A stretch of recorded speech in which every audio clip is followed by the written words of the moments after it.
Hello students, स्वागत है आपका हमारे यूट्यूब चैनल स्टडी अड्डा में। आज हम लोग फिर से chemical reaction and equation chemistry का चैप्टर 1 का पार्ट 2 बनाने जा रहे हैं, जिसमें हम लोग आज के टॉपिक में क्या क्या पढ़ने वाले हैं वो यहाँ लिखा हुआ है। जो कि पहला टॉपिक है केमिकल इक्वेशन, कोई भी इक्वेशन को कैसे रिप्रेजेंट करते हैं, ठीक है। दूसरा है टाइप्स ऑफ केमिकल इक्वेशन। मैंने पिछले बार बताया था कि जो मैंने एग्जांपल लिया था हाइड्रोजन और ऑक्सीजन का, जो बनता है H2O, जिसमें कुछ मॉलिक्यूल्स में इधर नंबर अलग होते हैं और वहाँ अलग होते हैं, तो उसको बैलेंस कैसे करेंगे, तो उन दोनों के बारे में पढ़ेंगे। फिर यहाँ हम लोग पढ़ेंगे कि आज के why do we need to balance an unbalanced chemical equation. कोई भी केमिकल इक्वेशन को बैलेंस करने की ज़रूरत क्या है, ये हम लोग पढ़ेंगे। फिर पढ़ेंगे things which make the an equation informative. वैसे साइन जो यूज़ करते हैं हम लोग इक्वेशन में, ताकि इन्फॉर्मेटिव थोड़ा लगे इक्वेशन। तो चलिए स्टार्ट करते हैं वीडियो को।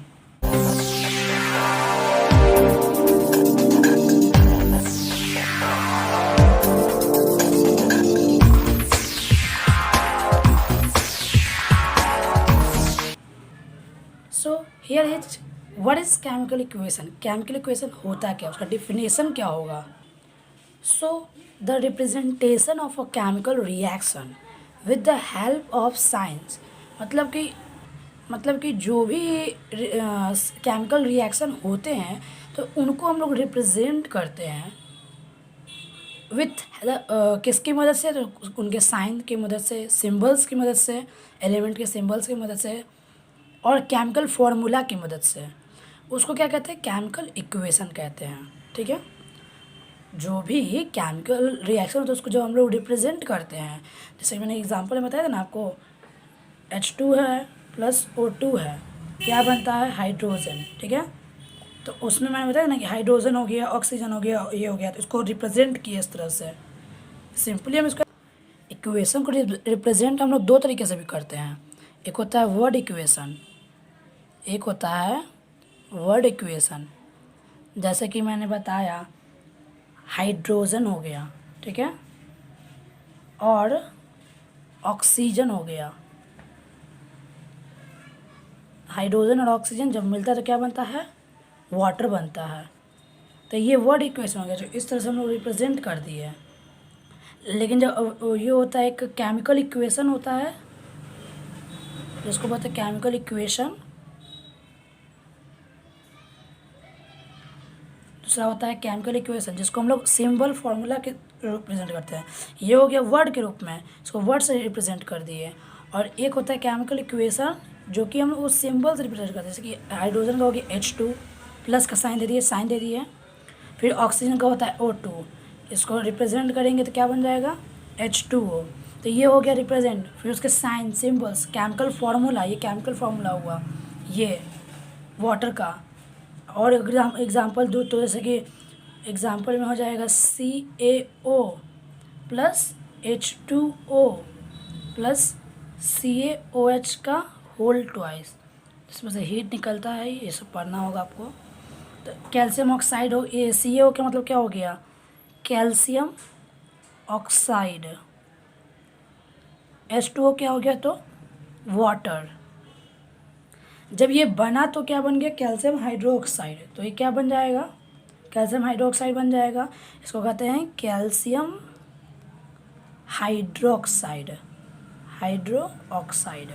और ये तो हीट होता ही है, हीट देते ही हैं साइन हम लोग।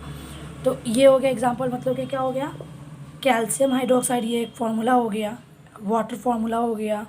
सिंबल में भी रिप्रेजेंट कर रहे हैं, ये रिप्रेजेंट कर रहे हैं, कैल्शियम हाइड्रोक्साइड हो गया, उसको भी सिंबल में रिप्रेजेंट कर रहे हैं, उसको भी सिंबल में रिप्रेजेंट करें। तो ये हो गया है केमिकल इक्वेशन, ठीक है, जिसको हम लोग रिप्रेजेंट करते हैं।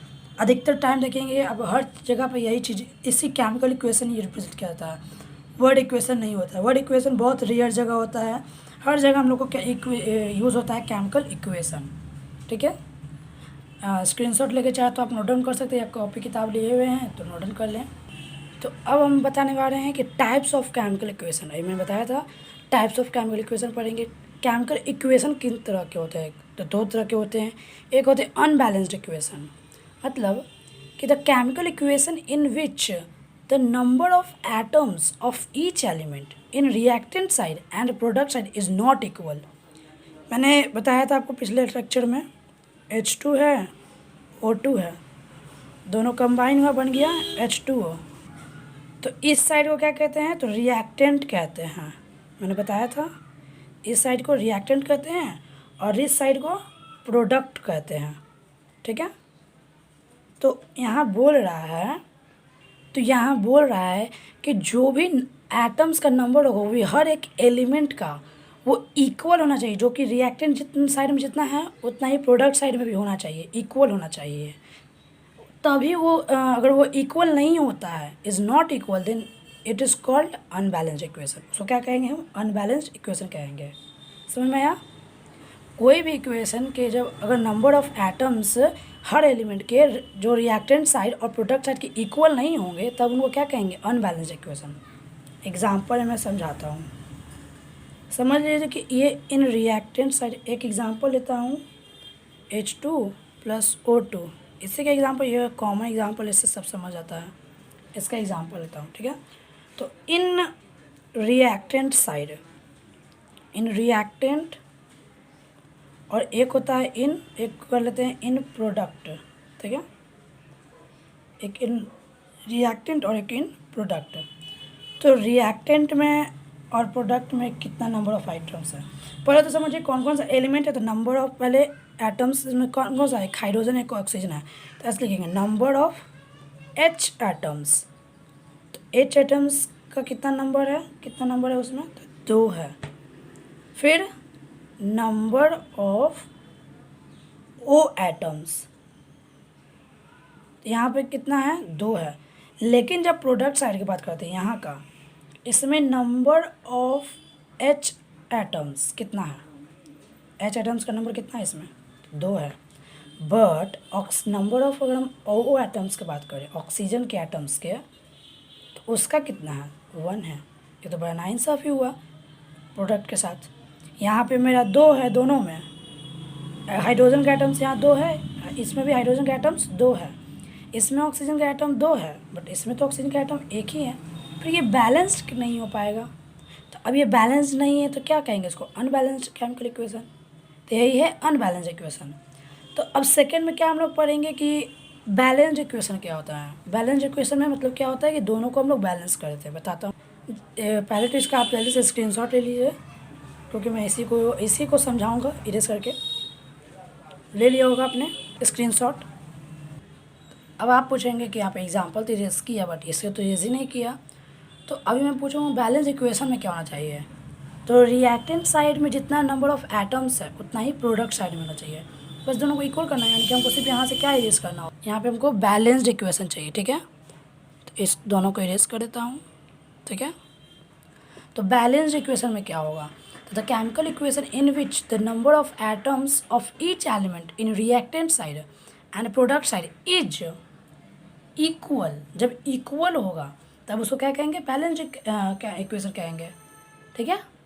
जब भी कोई केमिकल इक्वेशन होगा उसमें number of atoms of her element का रिएक्टेंट साइड में जो है वही प्रोडक्ट साइड में होगा, तो उसको हम क्या कहेंगे, बैलेंस्ड इक्वेशन कहेंगे। एग्जांपल में भी मैं बताता हूँ, ये लॉकडाउन में है ना, H2 + O2, इसको कर दिए हम लोग, बैलेंस करना है। तो अब बैलेंस करेंगे कैसे, तो सिंपली यहाँ पे कुछ नहीं करना है। यहाँ पर देखेंगे कि यहाँ पर क्या है, यहाँ पे बैलेंस करने के लिए बस आपको नंबर से मल्टीप्लाई करना होता है बैलेंस के लिए। जैसे कि यहाँ पे मैंने 2 लगा दिया, तो जो जितना नंबर यहाँ लगाएंगे उतना ही नंबर इन दोनों में से किसी एक पे लगाना होगा। जैसे कि मैंने यहाँ पे लगा दिया, ठीक है। तो अब यहाँ देखिए ये 2 है ना, तो ये इससे भी मल्टीप्लाई हो जाएगा, इससे मल्टीप्लाई। कभी भी नंबर देंगे तो कोई भी यहाँ लेटर होगा उसके बगल में देंगे, उसके नीचे नहीं देंगे। ये नीचे हमेशा पहले से गिवन होगा, उसमें कोई भी नंबर नहीं देंगे, और ना ही इसमें कोई नंबर हटाएंगे। इसमें सिर्फ लिखना होता है और नंबर को, और वो भी इस साइड में देना होता है, इस साइड में, नीचे की तरफ नहीं, ठीक है। तो अब क्या करेंगे हम लोग कि यहाँ पर 2 है और यहाँ पे भी हमने 2 लगा दिया। तो अब ये जो 2 है ना, इधर से इसको मल्टीप्लाई हो जाएगा, ये क्या इससे जो क्या हो जाएगा, मल्टीप्लाई हो जाएगा। तो यहाँ पे इसके पास हाइड्रोजन का अब कितना एटम हो गया, तो 2 कितना हो गया, 2 जा कितना होता है, 4 होता है। ठीक है, जैसे मैं बताता हूँ, अभी वही चीज़ मैं करता हूँ फिर से। In reactant side, in reactant side and in product side, sorry, in product side. ठीक है, तो अब मैं बताता हूँ कि नंबर ऑफ़ एटम्स अभी यहाँ पे कितना कितना है, बताना आप लोग भी बताइएगा कितना कितना है। तो number of atoms of number of, sorry पता नहीं इतना गलती क्यों हो रहा है हमसे, नंबर ऑफ़ एच एटम्स यहाँ कितना है। तो यहाँ पे अब कितना, पहले 2 था, अब यहाँ पे 2 और 2 कितना हो गया, 4 हो गया है। ठीक है, नंबर ऑफ़ ओ एटम्स कितना है यहाँ पर, नंबर ऑफ़ ओ एटम्स, तो यहाँ पर 2 है। ठीक है, अब यहाँ देखते हैं कि यहाँ पर नंबर ऑफ़ एच एटम्स कितना है। तो यहाँ पर भी नंबर ऑफ़ एच एटम्स कितना हो गया, 4। और अगर नंबर ऑफ़ ओ एटम्स की बात करें, नंबर ऑफ़ ओ एटम्स, तो अब नंबर ऑफ़ ओ एटम्स क्या है, तो ये मत समझिएगा कि ये इससे मल्टीप्लाई ही होगा, सिर्फ ये इससे मल्टीप्लाई हो गया तो ये इससे जैसे कि यहाँ पे कभी मैथ बनाते हैं तो हम लोग देखते हैं ना, 2 है और 7, सॉरी इसका सिंपली ए प्लस बी है। ठीक है, तो इसको मल्टीप्लाई करने के बाद हम लोग क्या लिखते हैं, 2a प्लस 2b। तो 2 तो दोनों से ना मल्टीप्लाई हो रहा है, इससे भी मल्टीप्लाई हो रहा है और इससे भी मल्टीप्लाई हो रहा है। तो बस सिंपली यहाँ पे ये ब्रैकेट नहीं दिया हुआ है, बस ऐसे ही दिया हुआ है। तो ये इससे भी होगा और यहाँ इससे भी होगा। तो यहाँ से 2 तो 2 मल्टीप्लाई हो गया, तो यहाँ 4 हो गया। यहाँ पे कितना है, यहाँ कुछ नहीं, तो 1 तो है ना, तो 2 का टेबल 1 और पढ़ेंगे, 2 1 जो कितना हो गया, 2 हो गया। यानी कि ओ का आइटम्स यहाँ कितना है, 2 है। ठीक है, सॉरी, आई होप कि आपने समझ गया होगा। यहाँ पे कितना है, एच एटम्स 4 हो गया और यहाँ पे भी एच एटम्स 4 ही बैलेंस है।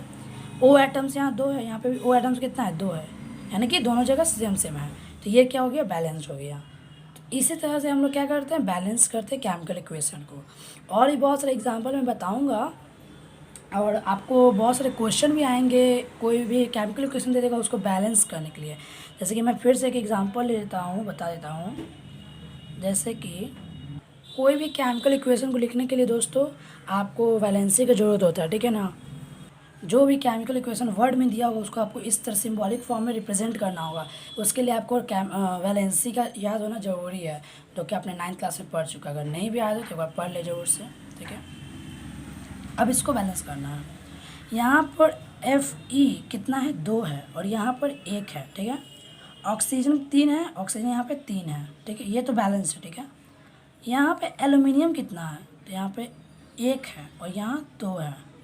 मतलब यहाँ ऑक्सीजन ऑक्सीजन बैलेंस्ड है, बट यहाँ पे सिर्फ Fe और Al एल्युमिनियम बैलेंस नहीं है। अब इसको बैलेंस करना है हमको। ठीक है, तो अब यहाँ पे हमको Fe यहाँ पर 2 को है, तो ये सिंपली Fe 2 को हो गया। ठीक है, तो 2 Fe और यहाँ पे भी Fe2। मैंने बताया यहाँ पर से मल्टीप्लाई लिख रहा है, यहाँ नहीं लिखना है। यहाँ जो भी लिखेंगे नंबर यहाँ लिखेंगे, और नहीं सिर्फ 2 ही नहीं लिख सकते हैं, 3 लिख सकते हैं, 4 लिख सकते हैं, कुछ भी लिख सकते हैं। तो Fe और Fe तो बैलेंस हो गया भाई। O3 है, ठीक है, बैलेंस है। यहाँ पे एल्यूमिनियम कितना है, 2 है, यहाँ हम सिंपली 2 लगा देते हैं। समझ में आया, Fe यहाँ पे 2 था, यहाँ पे Fe 1 था, यहाँ 2 लगा दिए तो यहाँ पे 2 Fe हो गया और यहाँ पे भी 2 Fe हो गया। यहाँ O3 3 था और यहाँ पे भी O3 कितना है, 3 है, तो ये दोनों बैलेंस हो गया। यहाँ Al2 था और यहाँ पे Al सिर्फ था, तो यहाँ पे भी 2 लगा दिए, Al हो गया, बैलेंस हो गया, सिंपल। तो इसी तरह अभी और बहुत सारा एग्जाम्पल है, NCERT बुक में भी है और साइड बुक में भी होगा। तो ऐसे प्रैक्टिस आप करते रहेंगे तो आपका ये सब आ जाएगा। थोड़ा समय लगेगा लेकिन आप समझ में आ जाएगा सब चीज़। आप थोड़ा बस प्रैक्टिस कीजिए। तो इसको नोट डाउन कर लीजिए या स्क्रीनशॉट ले लीजिए इसका। चलिए आगे बढ़ते हैं। तो अब हम लोग मैं बता रहा हूँ कि why do we need to balance an unbalanced equation. अभी मैंने बताया कि कोई भी केमिकल इक्वेशन को बैलेंस करना ज़रूरी होता है, पर क्यों अनबैलेंस्ड केमिकल इक्वेशन को बैलेंस करना है क्यों ज़रूरी। हम तो उसको ऐसे भी लिख सकते हैं, पर क्या ज़रूरत है कि हम उसको बैलेंस ही करें, उतना 2H2 ये सब नंबर दें और बैलेंस उसको करें। तो क्लास 9th में आप लोगों ने एक चैप्टर पढ़ा था जिसमें एक law of conservation of mass था, ठीक है।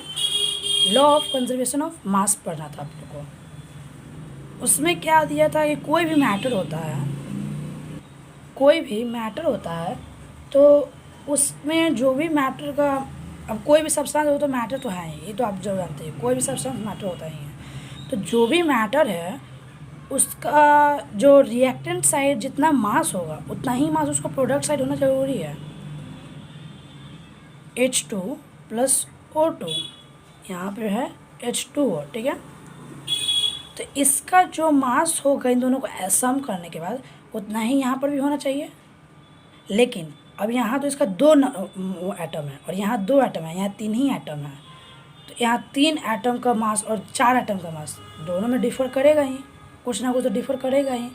तब तो एक 9th में जो हम लोगों ने रूल पढ़ा था, law of conservation of mass, law of conservation of mass, ये पढ़ा था आपने। तब ये रूल वायोलेट हो जाएगा, ये रूल चलेगा ही नहीं।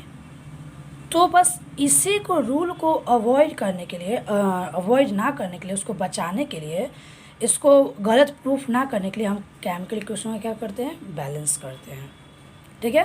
तो समझ गया होगा आपने, कोई भी केमिकल इक्वेशन को बैलेंस करना क्यों ज़रूरी है, ताकि law of conservation of mass violet ना हो, इसका वायलेशन ना हो। इसलिए इसकी वजह से हम लोग कोई भी केमिकल इक्वेशन को बैलेंस करते हैं।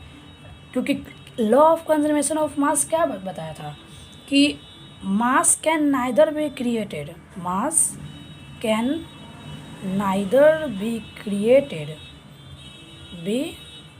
क्रिएटेड और नॉर बी डिस्ट्रॉयड, और नॉर बी डिस्ट्रॉयड मतलब कि मास, कोई भी मास, जिस मैटर का मास होता है, ना ही तो कभी वो बनता है, neither be created nor be destroyed, ना ही तो वो बनता है और ना ही कभी वो ख़त्म हो सकता है। तो इसका भी जो मास है यहाँ पे 4, मतलब समझिए कि यहाँ पे कुछ मास होगा और उससे यहाँ पर कम मास हो जाएगा, तो ये तो गलत हो जाएगा ना, ये तो लॉ ही गलत हो जाएगा फिर, कि यहाँ पर मास कुछ है और रिएक्शन करवाया तो उसका मास कहीं और चला गया, ख़त्म हो गया। But law of conservation of mass तो स्टेट करता है कि मास can neither be created not be destroyed, ना ही मास कभी बनता है और ना ही कभी डिस्ट्रॉय होगा, कभी ख़त्म ही नहीं होगा मास। तो ये ख़त्म कैसे हो गया। तो इस लॉ को प्रूफ करने के लिए, वायलेट ना होने के लिए हम लोग केमिकल इक्वेशन को बैलेंस करते हैं, ठीक है। तो ये दोस्तों इसका answer, we should balance an unbalanced chemical equation to avoid the violation of law of conservation of mass. Law of conservation of mass को बचाने के लिए, उसका वायलेट ना हो उसके लिए हम लोग बैलेंस करते हैं, जो कि बतलाता है कि that mass can neither be created nor be destroyed in a chemical reaction. कोई भी मास कभी भी ख़त्म नहीं हो सकता है, ना ही कभी बन सकता है कोई भी केमिकल रिएक्शन में। तो इसका आप चाहे तो स्क्रीनशॉट ले सकते हैं या फिर नोट डाउन कर लें। और अगर इस चैप्टर का अगर आपको नोट्स चाहिए तो डिस्क्रिप्शन में लिंक मिलेगा, उस पर आप जाकर इस चैप्टर का नोट्स ले सकते हैं।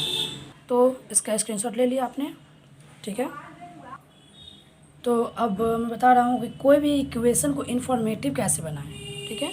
कोई भी इक्वेशन को इन्फॉर्मेटिव कैसे बनाएं, तो उसमें पहला चीज़ क्या करना होता है कि मेंशन करना होता है स्टेट सब्सटेंस का, वही ब्रैकेट में, जैसे कि H2 है और O2 है, ठीक है। तो उसके ब्रैकेट में हमको उसके स्टेट, कौन सा स्टेट में है वो मेंशन करना पड़ता है। जैसे हाइड्रोजन क्या है, गैसियस में है, ऑक्सीजन क्या है, गैसियस स्टेट में, तो ब्रैकेट में मेंशन करना होता है। H2 क्या हो गया, वाटर होता है, तो वो एक लिक्विड है, तो इसको लिक्विड L से डिनोट करते हैं। सॉलिड को S से डिनोट करते हैं ब्रैकेट में, लिक्विड को L से, और गैसियस को G से, और जो एक्वस होता है मतलब पूरा घुला हुआ होता है उसको AQ से करते हैं, एक्वा सॉल्यूशन, आगे पढ़ेंगे। तो ये हो गया, ये इसका एग्जांपल, ठीक है।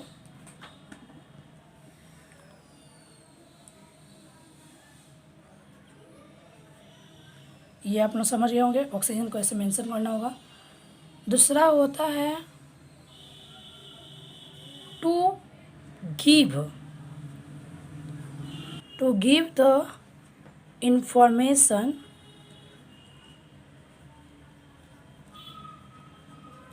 Either the equation is endothermic और एक्सोथर्मिक। कोई भी इक्वेशन एंडोथर्मिक और कोई भी इक्वेशन एंडोथर्मिक है या एक्सोथर्मिक है ये बता सकते हैं। कोई भी इक्वेशन लिख रहे हैं तो ये हम लोग बता सकते हैं। इसमें कैसे बताएंगे कि अगर कोई भी साइन जैसे कि if the sign of heat कोई भी हीट का साइन अगर is given in product side, given होता है प्रोडक्ट साइड में, तो वो क्या होता है, then it is an exothermic reaction. वो एक्सोथर्मिक रिएक्शन होगा। कैसे? क्योंकि प्रोडक्ट साइड में हमने हीट लिखा है, यानी कि प्रोडक्ट साइड में हमको हीट मिल रहा है, यानी कि हीट निकल रहा है। तो हीट निकलता है तो क्या कहते हैं, एक्सोथर्मिक रिएक्शन। और जब if the sign of heat is given in reactant side, या और above the arrow, above the arrow, जो एरो होता है देते हैं इसके ऊपर हम हीट का साइन दे देते हैं, देन वो कौन सा रिएक्शन कहलाएगा, तो it is an endothermic reaction. वो एक एंडोथर्मिक रिएक्शन कहलाएगा। ठीक है, बाकी आगे लिख लीजिएगा। समझ गए? जब प्रोडक्ट साइड, यहाँ पे प्रोडक्ट साइड में लिखाएगा हीट का साइन दिया रहेगा, यहाँ पे अगर हीट लिखा रहता है तो ये क्या हो जाएगा, एक्सोथर्मिक रिएक्शन। और जब अगर इसके एरो के ऊपर ये साइन डेल्टा का साइन दे देगा, ये हीट का साइन होता है, ये देगा, या फिर यहाँ पर कहीं लिख देगा, हीट रिएक्टेंट साइड में, तब ये हो जाएगा एंडोथर्मिक रिएक्शन। ठीक है। और अब तीसरा की बारी है कि तीसरा में एक ऑप्शन होता है कि अगर कोई रिएक्शन रिवर्सिबल होता है, रिवर्सिबल नेचर में होता है, मतलब कि जो पहले वाला स्टेट था उसका उसमें वापस ला सकते हैं, तब हम उसको एरो इसके जगह पे हम लोग ये साइन देते हैं। ठीक है, मतलब जैसे वाटर को हम लोग वापस से हाइड्रोजन और ऑक्सीजन फॉर्म में ला सकते हैं इलेक्ट्रिसिटी की मदद से। तो जब ला सकते हैं तो H2+O2 इसकी जगह ना देकर हम उसको क्या उसमें क्या लिखेंगे, ये सिंबल देंगे। ठीक है, और बन जाएगा 2H2O। उसको बैलेंस कर देते हैं, बैलेंस करना जरूरी है, तो उसके जगह पे हम लोग ये सिंबल देंगे। ठीक है, ये साइन देंगे एरो की जगह पर। तो आई होप कि आपने जो भी मैंने समझाया वो सब आपको समझ में आया होगा। अगर कोई डाउट होता है तो आप हमको कमेंट सेक्शन में बताइए, हम फिर से उस चैनल पे उस टॉपिक पे वीडियो बनाएंगे। ठीक है, और अगर आपको नोट्स चाहिए तो वो डिस्क्रिप्शन में मिलेगा। हमारे चैनल को सब्सक्राइब करना ना भूलें। Thank you. अगले वीडियो के लेक्चर के लिए हमारे चैनल को सब्सक्राइब जरूर से जरूर करें और बेल आइकन को हिट करें ताकि इसका अगला लेक्चर आपको मिल जाए। ठीक है, थैंक यू।